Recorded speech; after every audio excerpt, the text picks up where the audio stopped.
Welcome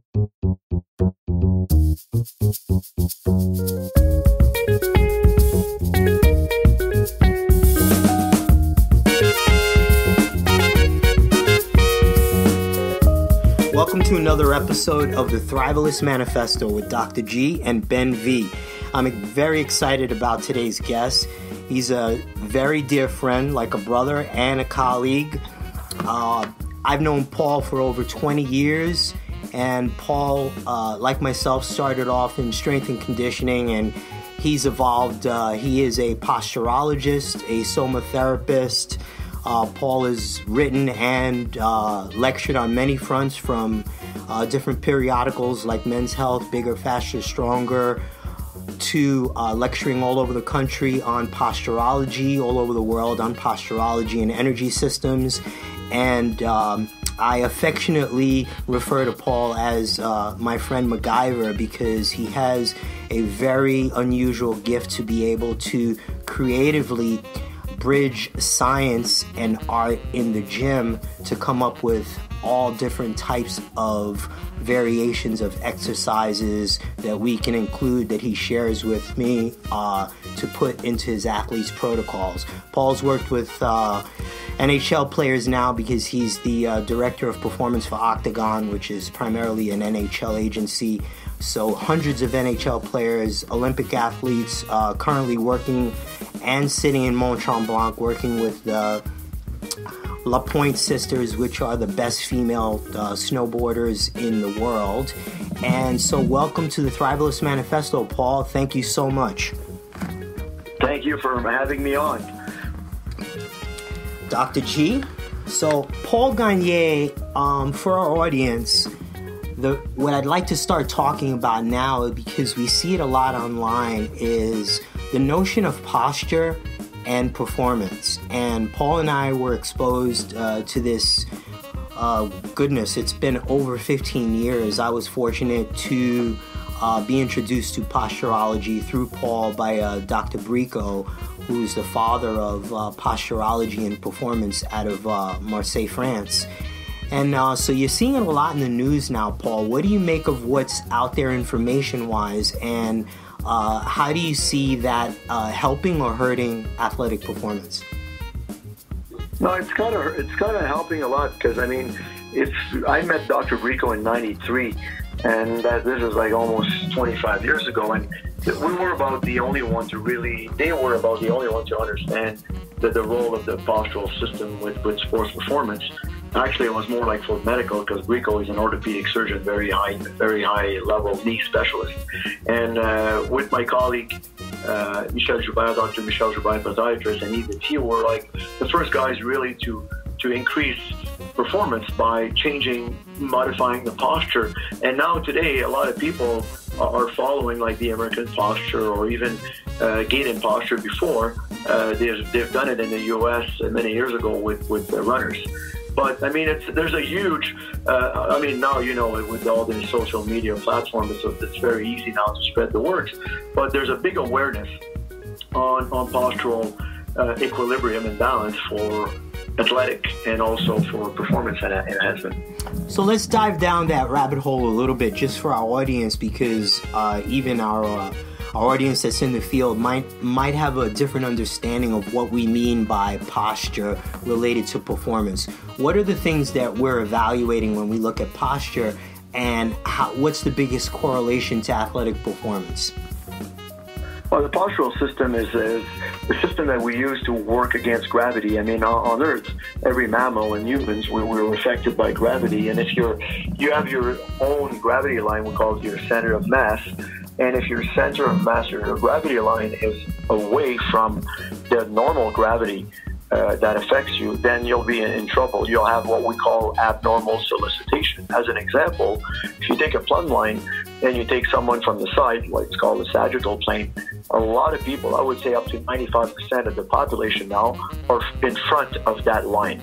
That is the normal gravity line, meaning that from the toes, gripping the toes, the foot, ankles, a lot of tension in the Achilles tendon, the calves, behind the knee, glutes, lower back, and even neck and shoulder will have mainly the posterior chain will have a lot of work to do to stay in that position, and that's because of that abnormal solicitation and position against the gravity, and it will have a tremendous effect on, first of all, abnormal solicitation of muscles, ligaments, tendon, and also sports performance. Like as an example, for a hockey player, it's very crucial that the blade is fully in contact with the ice. But if you have what we call in our language an anterior scapular plane, meaning that you're forward too much, then you'll be running on the ice and not using the blade.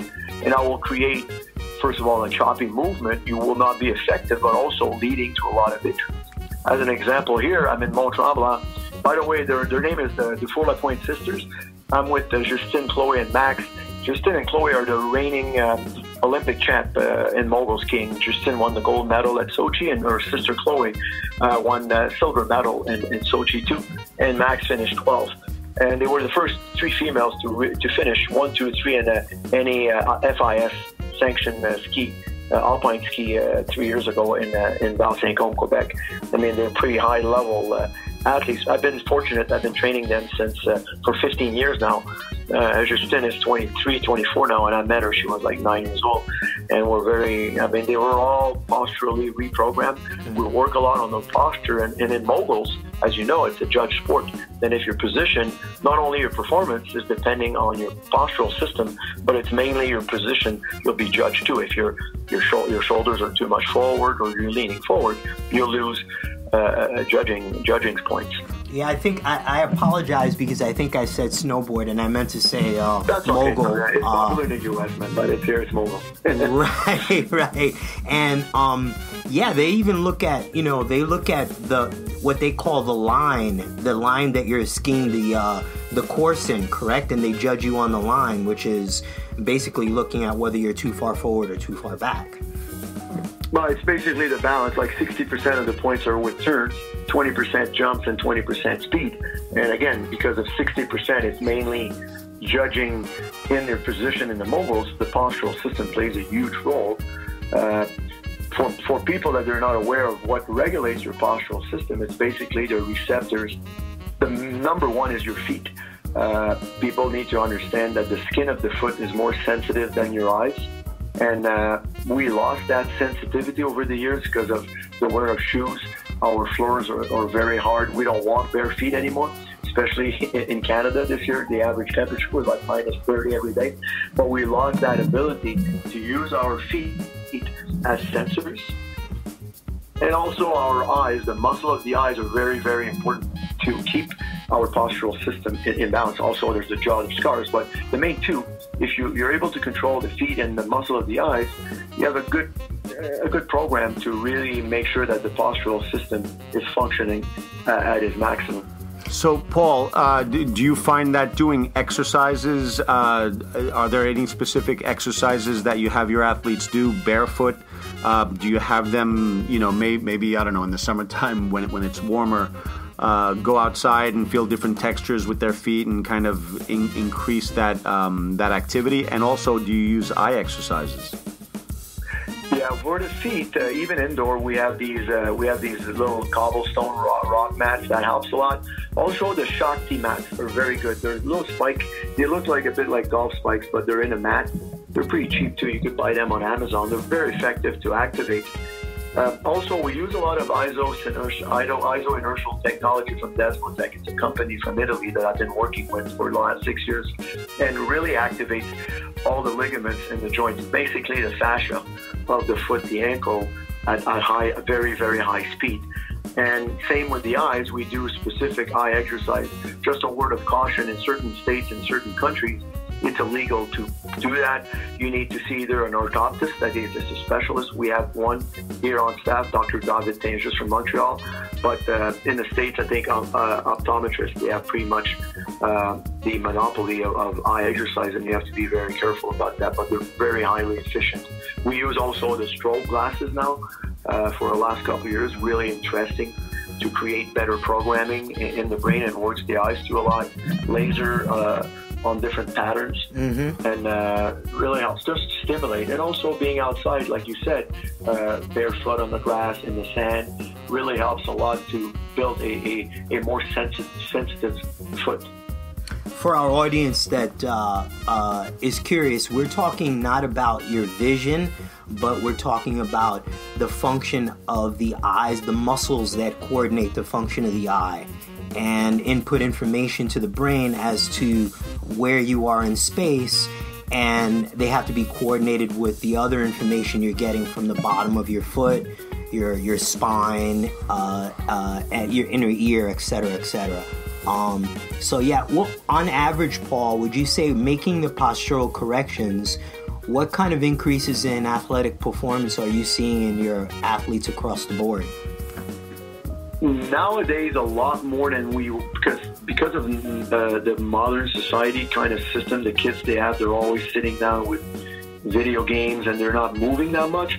I would see a big decrease in postural balance. Then the more you increase their postural balance, the better the athlete. That's why for now, I would say the last 5 years, the increase in performance is way higher than 20 years ago if you just modify it to the posture, because they're so behind now. I've seen kids at 15, 16 years old having the same postural profile as I've seen when I started like 25 years ago on 40 plus and 50 plus people. And that's aggravating. It's creating a lot of problems.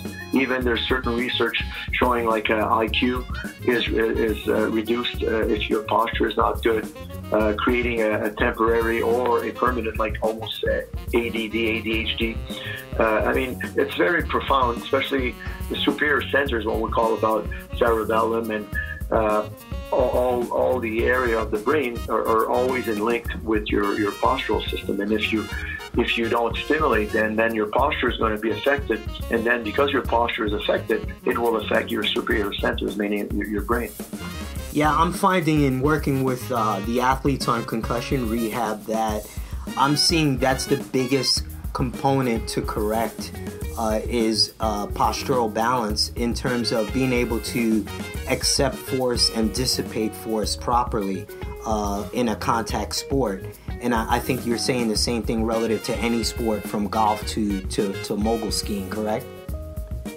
Yeah, that's the biggest, like what we talk about oculovestibular system. That's basically it's your balance system and mixed with the inner ear. And that's if you're able to move it up, like or souped it up, as we say, getting it better, you will have automatically a big increase in performance. Your ground reactive force will be better. Your balance on one leg will be better. Your reaction time will be better. It's not like you'll see better. It's just like after you saw, you'll react way quicker to the object that comes or the opponent that comes to you. Correct. Paul, in our office, we use video nystagmography or VNG technology to look at the vestibular system and how it controls the eyes, and then we go through a series of training mechanisms, and then go ahead and retest it. And I was just curious, what technologies are you using to do a pre and post assessment of your athletes? Basically, we do a lot, but for the eyes, we just do a convergence test, and also we have a Battux wand. It's like a system that you use with different. It's very orthoptic device or been used for over 50, 60 years in Europe, and it's very in Canada a bit, but more in Europe. And also, this is for more the muscle of the eyes, but we use in our technology. We have different type of load cells and force plates that they're integrated into our system of isoinertial, and we're able to. I always like to measure before on these plates in movement and in static, and then do a couple of exercise for the eyes or the feet, or even some LDOA. These are very, very highly technical stretches. It's called eco-acting stretcher that has a very profound effect on the postural system because you're working very, very deep at the synapse, and it's really helped the athlete to really have a better awareness and a balance. Again, I always like to have a before and after, usually using force plates or the opto jump. We have a system with LED lights, opto jump from Italy. Right. Very precise too. Not only it measures vertical jump, but also disbursement. Like if you do like a different type of march in place test, and different type of neurophysiology tests on it, you will have a very precise movement and also disbursement data from that computer. Excellent, Paul. I'm going to switch gears for a second because the postural stuff is an entire couple of podcasts, and we'll probably have you back on with a bunch of specific questions relative to postural balance and what you found. You were the first guy to really introduce me, and now you see it, especially in social media in our field. You were the first guy to really introduce me to the importance of specific breathing techniques and what they did for athletic performance. Can you tell me a little bit about that and how you're using them with your athletes? Well, with the athletes, we always, when I was younger, I mean, a long time ago, when I was in school, our teachers always told us, and Dr. Guy reinforced it, that our mouth is really made to talk and eat, and the rest of the time it should be shut. And that's the biggest problem, is that in all mammals, when a mammal is in trouble after exercise or stress, the mouth is open. You've seen it with, I was a wrestler, you were in boxing, and you see it more when you're a fighting athlete, that as soon as you feel like your opponent, the mouth is open, either there is a problem. Physiologically, we're only made to breathe through the nose. It controls the volume of the air that comes in. We also have air in the nose to filter, like it's our natural filter. We have enzymes inside the nose to increase it's antibacterial, antiviral, but also increase nitric oxide. That's very important for smooth muscle. Also an impact at the brain level. When you control more the breathing, you're actually working a very, very good control on your acetylcholine production, basically through the vagus nerve. When you do a diaphragmatic breathing through the nose, the massage that you have on the two vagus nerve and the diaphragm will create a secretion of acetylcholine, creating a nice balance in between parasympathetic and sympathetic. And by doing that, the athlete feels a lot more in control. First of all, when you breathe through the nose, when you exercise very hard, your heart rate is lower, and also your blood pressure is lower. When you mouth breathe, it increases very quickly your blood pressure and also your heart rate. And also what they found is that your muscle of your lungs gets pre-fatigued way too quick when you mouth breathe. And a lot of research have shown that the stress on muscle around the lungs or in the lungs, when they're too fatigued, will create a shutdown, a peripheral shutdown. Let's say you're playing hockey or skiing, your legs are more active. The feeling of fatigue or burning or lack of balance or power will be a lot created by the fatigue because of your lungs. They're too weak or they're too stimulated by the mouth breathing. Understood, yeah. And for our audience, the sympathetic nervous system versus parasympathetic nervous system, if you're an athlete, you want to be as parasympathetic as possible. You don't want to be in a fight or flight situation because it affects your decision making, it affects your reaction time, it affects your force production, your force dissipation.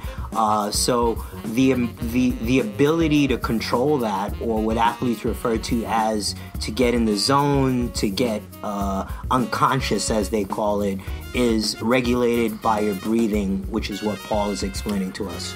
Hey, Paul, I want to... When you control the breathing, what happens also, it creates, you're putting yourself into alpha zone.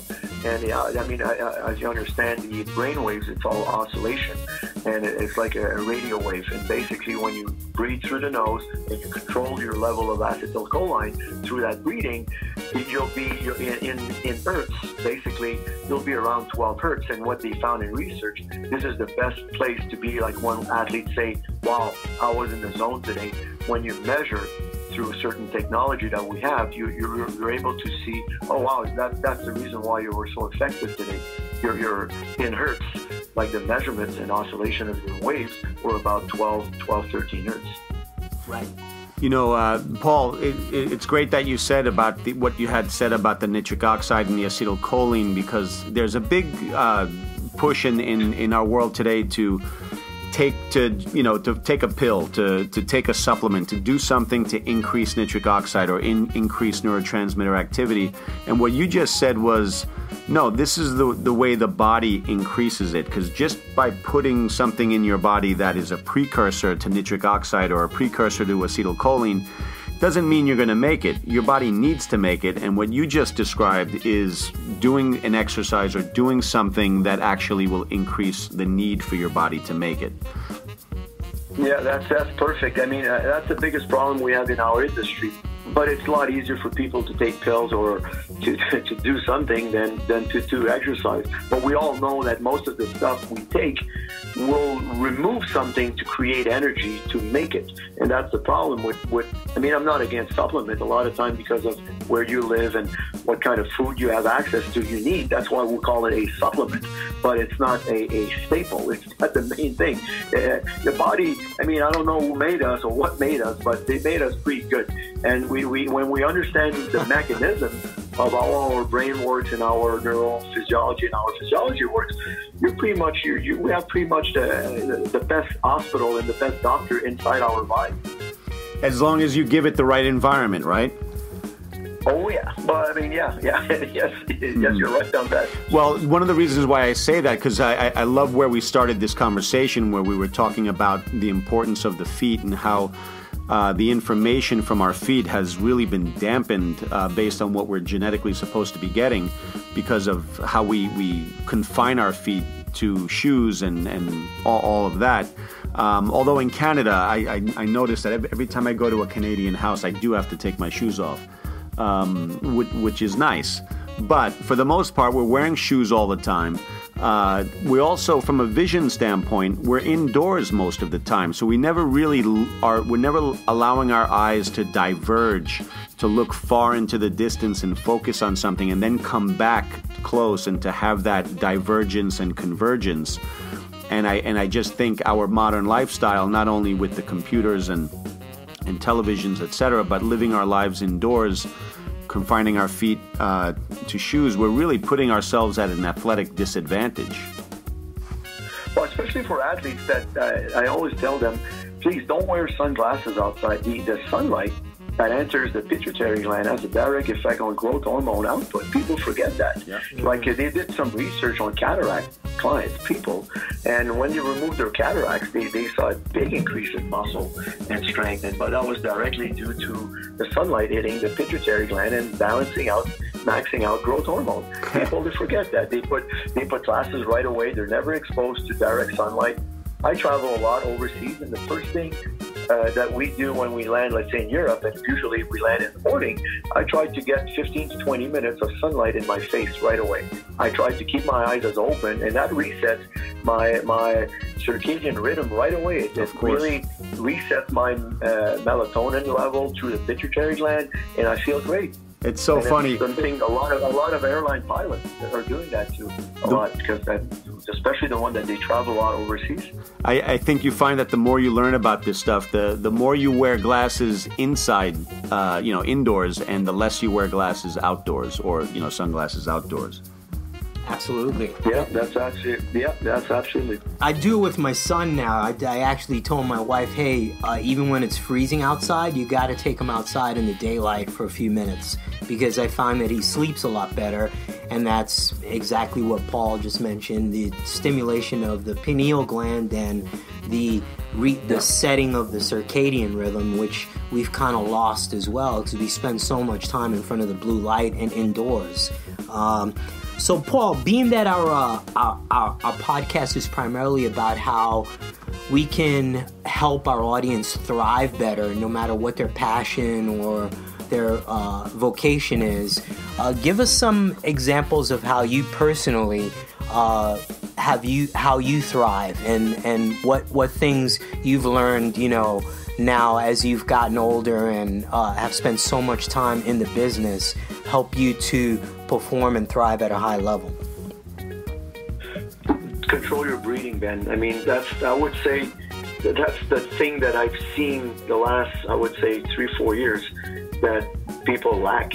And I mean, for the best bang for your buck, if you really learn how to breathe properly through the diaphragm and through the nose, and doing meditation at the same time, controlling your levels of like all the parasympathetic, sympathetic, and I think the rest is pretty easy. After that, you'll sleep better, you'll have a better control over a lot of your environment. You'll create a better environment for yourself and people around you. Right. I tell us a little bit about, we don't have to go deep down the rabbit hole, but tell us a little bit about the breathing now that we're on the subject, if that's the most important thing, and the heart coherence, because that's something that I've read a little bit more about in the last year, and I'm starting to understand it more, but I think that it has a huge correlation to, for sounding woo-woo, but my level of like happiness throughout the day is the ability to kind of tap into that. And Dr. David Servan-Schreiber was a psychiatrist from France, and it was not invented by him, but he was like a big promoter of that, because he saw in his clinics in France that there's a direct link in between like the brain connection and the heart. And then when you control through breathing techniques, again with the vagus nerve, with acetylcholine, you control your heart rate, then the message with the brain is a lot easier. There is a coherence. See, the word coherence is it's like in sync. There's a better rhythm. And that creates, in Italian, they call that tempo giusto. It's like when you're in sync or in the zone, a musician, a dancer, or even a chef. My friend is one of the top chefs. You see him in the kitchen, he has rhythm. My athletes, like when I see them in the moguls or on the ice, when they have, it's the same thing. But the best athletes, when their best performance for an athlete is always when their heart rate is very, very low. It's funny, for the same game in hockey, same amount of play, it's easy for me to predict what's going to be the end heart rate of each shift or at the game, because I see how either they're struggling, or either it's very fluid. And this is where it's very important that the connection in between the heart rate through the breathing and the brain will feel a lot better. There's a lot of technique, Dr. Watkins, also heart mats. Heart mats are pretty good in Colorado. They have a lot of techniques. We use apps like the Inner Balance app is very good. Mm-hmm. You could get like online now, even on the App Store, a free one. It's called Bio Breathing. You could do that. Most people will inhale for 4 seconds through the nose and exhale with pierced lips through the mouth for about 6 seconds. That's the average. You do that 5 minutes, 2-3 times a day, and you will see, especially before a meeting or even before training, and you will see the difference. Also, we use power breathe techniques. Those are devices to increase muscular strength of your lungs. Mm-hmm. And they're very, very effective by creating, it's like a gauge that you create resistance with the air that comes in. You will increase a bit like doing weight training for your lungs. And this will have a big influence on heart rate variability. Mm-hmm. I mean, this is the oscillation. It's almost like the time in between heartbeats. And like now cardiologists, they can predict, depending on your heart rate variability, they could predict almost like heart attacks now. They measure that a lot more than cholesterol and many of the other stuff that we're not really backed by science, but more by pharmaceutical. And a lot of their stuff. Yeah, but the heart rate variability and the heart coherence, there is a there's a lot of research now showing that there is a big impact on, first of all, on the well-being. You feel better, you feel more in control, in alpha zone probably, and also for your heart health. Your pericardium and your myocardium, the muscle and the fascia of the heart is like it's a pump. Then it has very supple. The smooth muscle is very, very supple. And also, as we said earlier, when you do nose breathing and creating of nitric oxide, has a big effect on smooth muscle. Mm-hmm. It's very good for the arterial walls, the veins, even the nerves. Then it has a better increased nerve conduction when your nitric oxide done in a natural state, like through your own body. That's where you have a better effect on it. Yeah, for our audience, Paul said 4 seconds in through your nose and 6 seconds exhaling with pursed lips, because we don't want our audience to go piercing their lips. But that's my French Canadian buddy. You know my first language is Quebec. That's why. Sorry about some of the. I have a couple of the heart rate. Almost close your lips and breathe through it. Yeah, exactly. Almost close them. And for our audience, heart rate variability, like Paul was referring to, has to do with the waves of measuring your heart rate and the change in those waves. And now there's, for the nerds in the audience, there's a ton of research on every systemic disease that's out there and linking it with heart rate variability. And Paul and I personally know that the top NHL team in the league has relied on heart rate variability to help them win 2 NHL Stanley Cups in a row.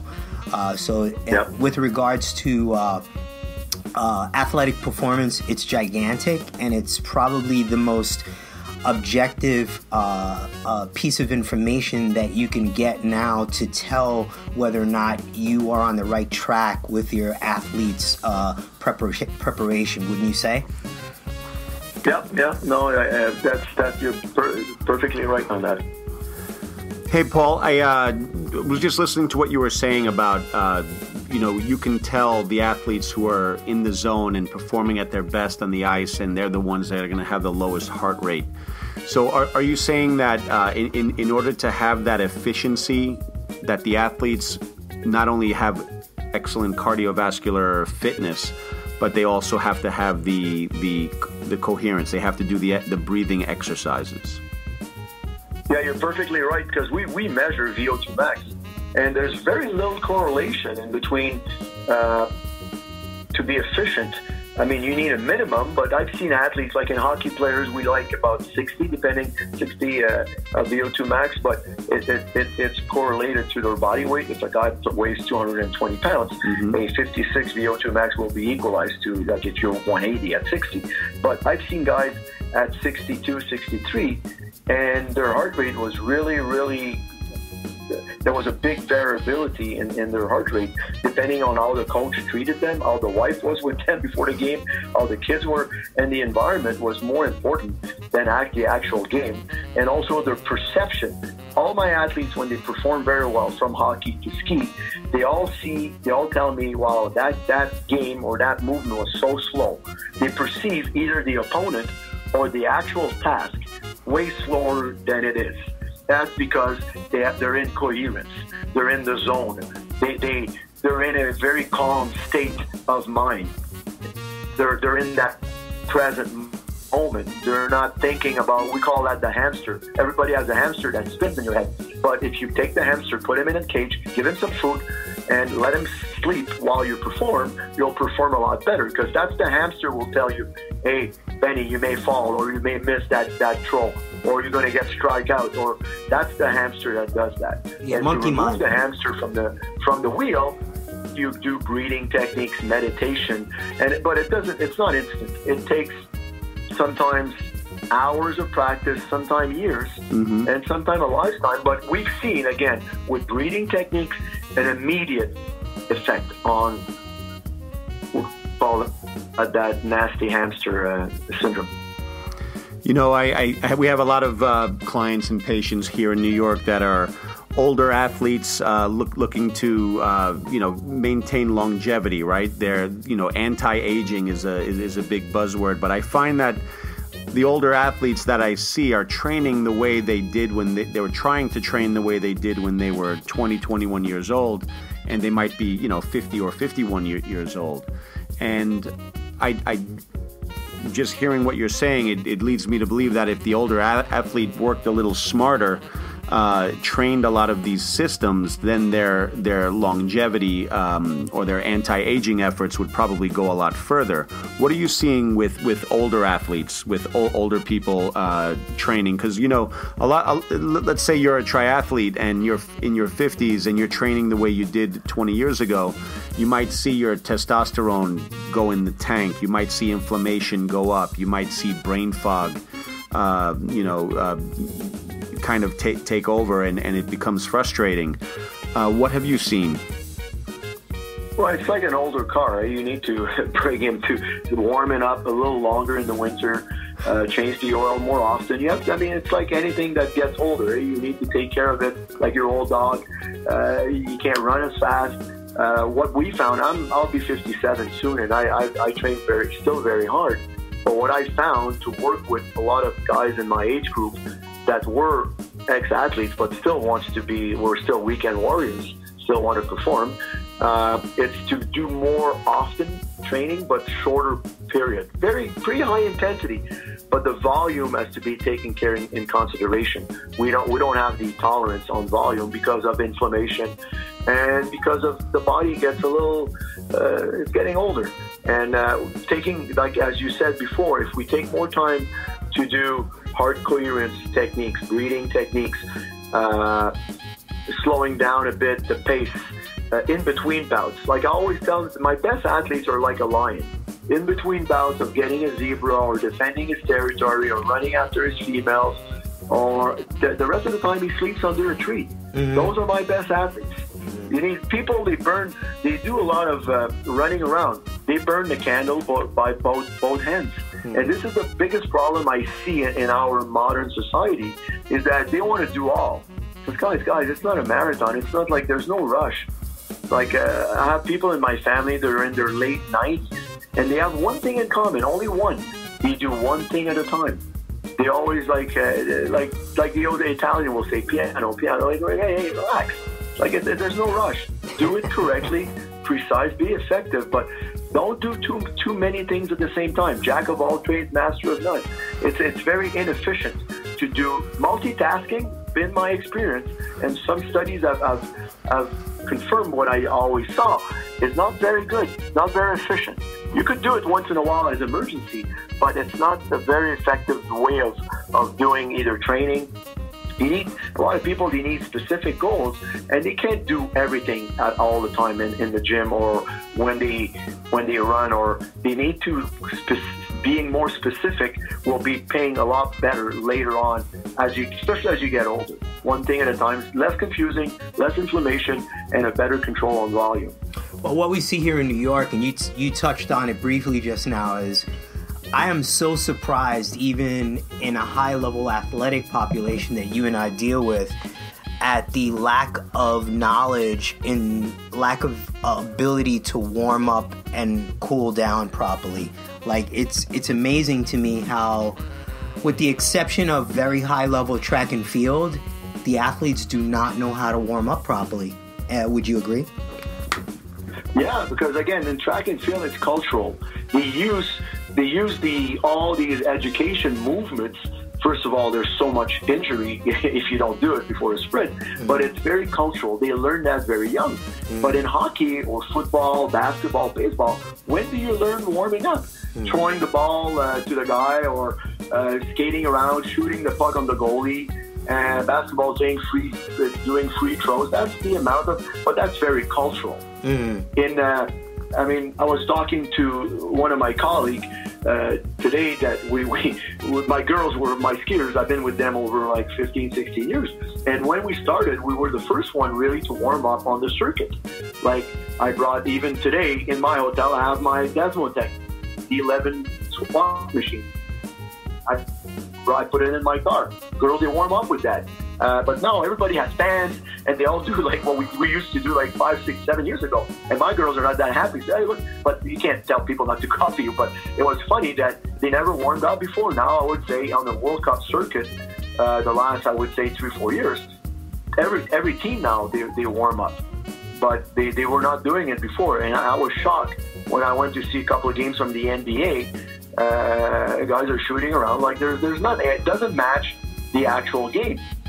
And most of my most successful hockey players, they spend a minimum of 30 to 35 minutes before a game to get warmed up, and increasing the intensity to the point like when they're going to hit the ice, their heart rate, they already had reached their max heart rate they will have after the end of the shift. They sit down. It's called the upshoot and the downshoot. And now, when they get on the ice, they're ready. Look at a boxer, look at a fighter like Georges St. Pierre. They're not going cold in the ring. they almost have like almost a round behind their belt already. They have to. When the guy says, "Are you ready?" Several. Yeah, you have to be ready. If not, you might get killed. Yeah. You might die. Right. I think the consequences dictate the amount of warm-up. That's for sure. Exactly. The harder, the lower, the shorter the distance, the higher the intensity, the longer the warm-up. A marathon runner doesn't have to warm up for half an hour, but like 10, 15 minutes, ankles and stuff that he may. But a sprinter or a hockey player, again, like you said, short burst of very high, powerful movement, you need to warm up properly because your car could end up in the ditch very quickly. In the shop. Yeah, in the shop too after the ditch, yeah. Or at the scrapyard. Oh yeah, at the scrapyard for sure.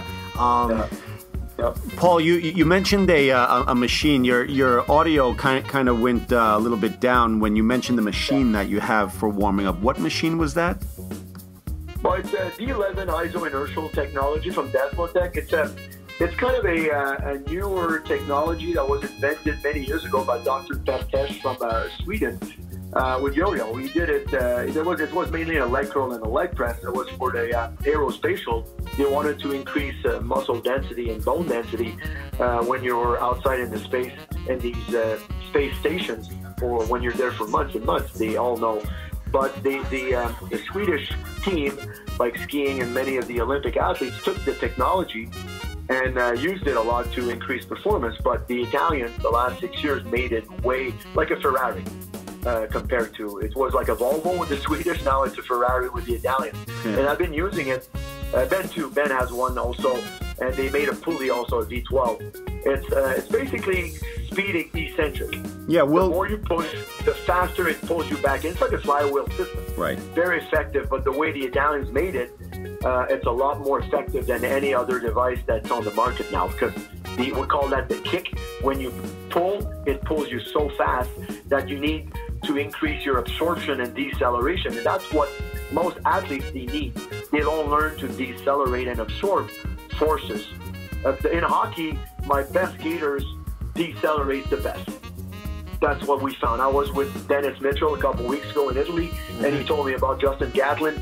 He's been using that for the last 3 years only, because for his squats, and he won the world championship this year, and he's in his mid-30s already, and he felt like, wow, my deceleration is so good, because that's basically sprinting. You accelerate, you decelerate in between legs, and all the time, and your absorption level will make you do a better movement on the track, and he found that, but my hockey players too.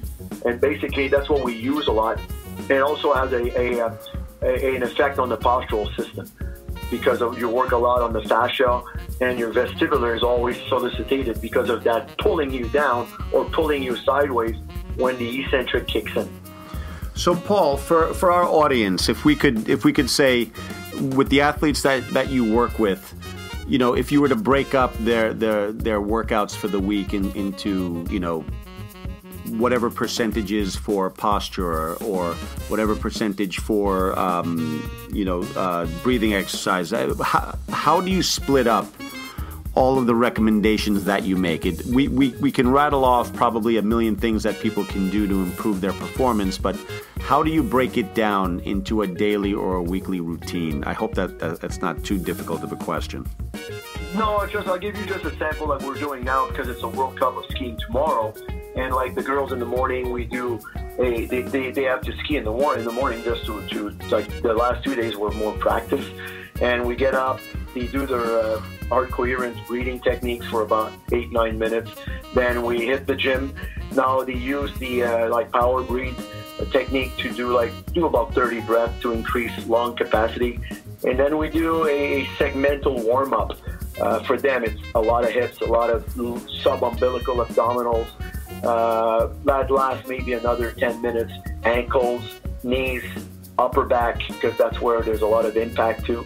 And then we go on the D11. We'll do a couple rounds on that just to prime really, it's more specifically what they'll do on the hill. Absorption gets moguls, it's all absorption. And the whole thing will take us maybe 45 minutes. And then they get dressed and they go to the hill, and they'll redo a little more specific warm-up when they're dressed. Same thing at my clients. They come into the gym. I train also regular clients together, because I know that on their own they may not do it. We'll do maybe a bit of heart coherence. Some, they have the power breathe. If they have it, we'll do it again. Everything that we're saying takes about 10 minutes. And we'll still do the same thing. We'll start with a bit of segmental awareness, body mobility, standing on one leg, eyes open, eyes closed. I may use the strobe glasses to increase their proprioceptors for the first 5-6 minutes.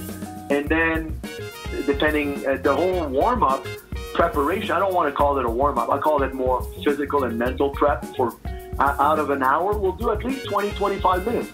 Even my hockey players in the summer, out of an hour, we don't train them more than maybe half an hour of real strength training, like squats, deadlifts, Olympic weightlifting. But that's the most important part, is the physical and mental prep that we do. But for regular people, if you those mental prep and breathing technique, to be efficient, should be done on a daily basis. And it doesn't take a lot of time. It takes, a couple of minutes each. It's better to be spread out during the day. That will help them a lot to, when they hit the gym or even the office, to perform a lot better. Plus, you could go online to learn all the Aldo, very powerful system from my colleague Dr. Voyer invented. And it's almost like, I call it scientific yoga, but it's beyond that. It's very highly, it's been done in a lab in Marseille many years ago by my colleague, and it's very, very efficient. It's pretty much out there now. If you do there's even the Aldo method that you could learn now, and I would say those are really, really effective kind. And again, to go back to strength, depending on your goals. I mean, depending on what kind of tools you have and how much time you have each week in each session to reach that. Do you want power? Do you want speed? Do you want power? It will depend on where I am during the year. With my athletes, even my clients, I try to periodize them like an athlete. That's why our system, we call it train with the pros, become a pro. Become like a pro. Because for most of our clients, Ben and I, the gym became their sports. They don't have that much time to go ski. They don't have that much time to play tennis or golf. That's right. Because of the hectic kind of life we have. And they need specific objective, and they want to be treated like an athlete. I always tell my regular clients that everybody that I meet, we all have a little athlete that sleeps inside of you. And if you treat that little athlete that sleeps inside of you like an athlete, it will come out way better. And you will have fun training. You will be not only going to the gym doing your routine or doing bodybuilding or whatever you're doing, you'll feel when you go back to tennis, when you go back to ski, when you go back to play golf, or just playing with your kids, or shoveling like we do here, shoveling your driveway, you'll feel like, wow, I'm not dying. I feel really good. And that sense will have a transfer into, I work with very high level CEOs, and they all tell me there's a direct correlation into their level of athleticism and the money they're making. Interesting. Direct link. Yeah. I believe that firmly. Paul, one final question for you, my friend. A day, because this is about thriving, and I consider you an outlier, and you're thriving in your passion, your profession. A day in the life. You're back home in Montreal. Let's forget about athletic preparation. What do you attribute your ability to thrive to? Preparation, Ben. It's also passion. I mean, like, you know me. I mean, we could talk for the next 5 hours and we'll have fun, especially when I'm with you. You're one of the few people in my life that really stimulates me and inspires me. And that's why I always love to spend time with you. Thank you, and I'll ditto. see you soon. I'll be in New York very, very soon too. I need to see my little nephew there. Yeah. Throwing bad words in French. But this is all about passion, Ben. See, I always tell my clients, there's two things in life. You're alive now, but we know you're going to die one day. That's not, whatever you'll do, you will. Let's make it longer, and in between that day, make it very, very fun and passionate. Because each second that you lose, they don't come back. That's what I was telling my girls this morning before. Each mogul you take, it will never come back. It's mathematically impossible to do the same turn, the same absorption again, it's impossible. The probabilities are zero. And then if you like what you do, you like your sport, you're passionate about it, really feel it, really enjoy it, savor it. And this is how I live. I live all the time. I'm so fortunate to do a work to help people that it's actually very egocentric, because I help myself a lot when I help people. It's very very narcissistic. Our work, by helping people, they say, "Oh, Paul, you're so good." I'm good, but I'm very good to myself too, because by helping you, I feel good about myself, and then that feeds me. That feeds myself too. Makes me feel good. Great answer. And Paul, you said before you're 57 years old and you're clearly in great shape. How much of your fitness do you attribute to your nutrition? I mean, I'm talking about my mental. I'll put both mental nutrition and food nutrition, because I think we can't separate them. There are food that give us energy. I would say up to 90%. And as I get older, more than that. It's really. I mean, I have a sister. She's 79.